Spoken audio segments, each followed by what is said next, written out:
Comment savoir si votre chat est malade? Les chats montrant peu leur faiblesse, je vais vous apprendre aujourd'hui à détecter quelques signes qui doivent vous alerter. Un chat qui change de comportement, c'est souvent un chat qui ne va pas bien. Il peut devenir plus calme, plus agressif, se cacher, moins manger, beaucoup dormir. Tout ça sont des changements qui ne sont pas anodins. D'autres choses peuvent également vous alerter, des vomissements, de la diarrhée, des difficultés à uriner, une perte ou une prise de poids. Tous ces changements doivent vous mettre la puce à l'oreille et vous amener à consulter un ou une vétérinaire. Concernant les vomissements, tout dépend de leur fréquence. Un chat peut vomir occasionnellement, une boule de poil par exemple, mais cela ne doit pas arriver plus d'une fois par mois. Au-delà de cette fréquence, il y a généralement un problème de santé sous-jacent. Il peut s'agir d'une maladie digestive ou d'une maladie métabolique. Donc lorsque votre chat vomit, notez-en la fréquence afin de pouvoir en parler avec votre vétérinaire. Un chat qui va souvent à la litière, qui fait des allers-retours sans parvenir à uriner, c'est un signal d'alerte. Il peut aussi manifester des signes de douleur, miauler, se lécher le périnée. Tous ces signes ne doivent pas être pris à la légère. Il existe un risque vital d'obstruction urinaire et donc un chat qui présente ce type de symptômes doit absolument être vu en consultation dans la journée.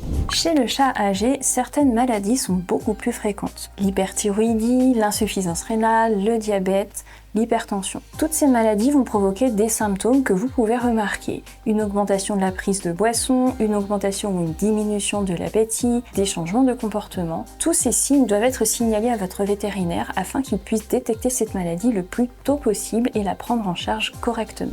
La mauvaise haleine n'est pas tout à fait normale chez le chat. Elle est très souvent liée à des soucis dentaires, du tartre, de la gingivite. Et contrairement à ce qu'on pense, votre chat va tolérer ces douleurs très longtemps. Lorsqu'il va se mettre à moins manger, ce sera parce qu'il ne tolère plus ces douleurs qui seront devenues complètement insupportables. N'hésitez donc pas à consulter très tôt votre vétérinaire si vous avez des doutes sur la santé bucco-dentaire de votre chat.